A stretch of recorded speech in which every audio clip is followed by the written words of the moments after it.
જે રીતનો માહોલ સમગ્ર દેશની અંદર જોવા મળી રહ્યો છે ત્યારે સુરતની અંદર પણ યુવાનો મોટી સંખ્યામાં એકત્રિત થયા છે। તમે જોઈ શકો છો તે રીતે કે ચારે તરફ જે તિરંગાઓ છે તે લહેરાઈ રહ્યા છે। દેશમાં જે ઉત્સાહનો માહોલ જબરજસ્ત જોવા મળી રહ્યો છે। ચારે તરફ તિરંગાઓ, ભારત માતા કી જય, પાકિસ્તાન મુર્દાબાદના જે નારાઓ છે તે લાગી રહ્યા છે।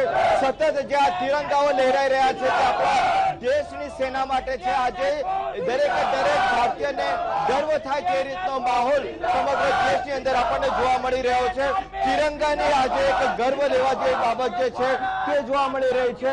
અને સુરતની અંદર સવારથી જ્યારથી સર્જિકલ સ્ટ્રાઇકની વાત આવી છે, જ્યારથી માલુમ પડ્યું છે કે ભારત દેશ દ્વારા જે હુમલો કરીને પાકિસ્તાનની આતંકવાદ જેને પ્રોત્સાહન આપે છે તેને જડબાતોડ જવાબ આવ્યો છે, ત્યારે આપણી જે વાયુસેના છે તે વાયુસેનાને લાખ લાખ સલામ છે કે વાયુસેનાએ માત્ર પાકિસ્તાનને નહીં પરંતુ સમગ્ર વિશ્વને તેની પોતાની શક્તિનો જે પરચો બતાવી દીધો છે। અને આજે ઇન્ડિયન આર્મીનો જે જયકારો છે તે ચારે તરફ જે છે તે આપણને જોવા મળી રહ્યો છે। ત્યારે જે કેટલાક કાર્યકર્તાઓ છે, જે કેટલાક યુવકો છે, આપણે એમની સાથે પણ વાત કરીશું। મોરીલ, જે પ્રકારનું સ્થિતિ અત્યારે સર્જાય છે દેશમાં, જે ઉત્સાહનો માહોલ જોવા મળી રહ્યો છે, શું કહેશો? ઇન્ડિયન એરફોર્સે આજ રોજ જે પાકિસ્તાનમાં ઘૂસી અને આતંકવાદીઓના જે બેઝ કેમ્પ છે એનો નેસો નાબૂદ કરી દીધા અને સફાયો કરી દીધો।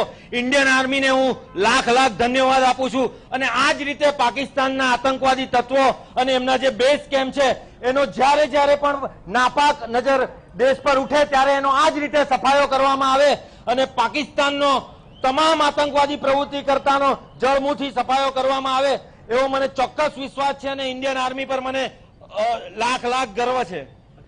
જે પ્રકારે જેનીશ આખી જે ઘટનાક્રમ બન્યો છે ને લોકોની પણ એક માંગણી હતી, ખાસ કરીને યુથ જે ઈચ્છતું હતું, કેવું પરિણામ લાગી રહ્યું છે? છેલ્લા ઘણા વર્ષોથી આ રીતે પાકિસ્તાન દ્વારા ભારત પર આક્રમણ થતા રહ્યા છે, પણ એનો જડબે તો જવાબ જો પાકિસ્તાનને મળ્યો હોય તો એ પહેલી સર્જિકલ સ્ટ્રાઇક હતી। અને આ બીજી વખત જ્યાં પુલવામામાં એ લોકો આપણા આર્મી જવાનોને શહીદ કર્યા એનો જોરદાર જવાબ છેલ્લા લગભગ 43 થી 45 વર્ષ સુધીમાં પાકિસ્તાનમાં અંદર ઘૂસીને જો એ હુમલો કર્યો હોય તો આ ફર્સ્ટ ટાઈમ થયો છે। એટલા માટે ઇન્ડિયન આર્મી, ઇન્ડિયન એરફોર્સ અને ભારત સરકાર પર અમને ગર્વ છે। 2014માં જે વોટ અમે લોકોએ ભારતીય જનતા પાર્ટીને આપેલો હતો એ વોટ ખરેખર અમારા માટે સાર્થક અનિવાર્ય છે। સામાન્ય પ્રજા તરીકે